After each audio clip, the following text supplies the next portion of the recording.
రతనాల మేడలోన నిన్నొక రాణిగా చూడాలని, నీ అడుగులు కందకుండా నారి చేతులుంచాలని.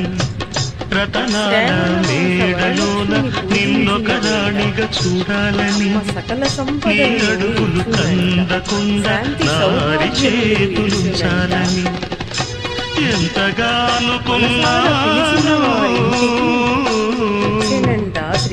ఏమిటి చూస్తున్నాను, ఎంతగా అనుకున్నాను, ఏమిటి చూస్తున్నాను. పన్నీటి బతుకులోన కన్నీటి మంటలేన రాణమ్మ, ఆనాటి నవ్వులు ఏవమ్మ, నీ వేడుక చూడాలని, నీ ముంగిట ఆడాలని.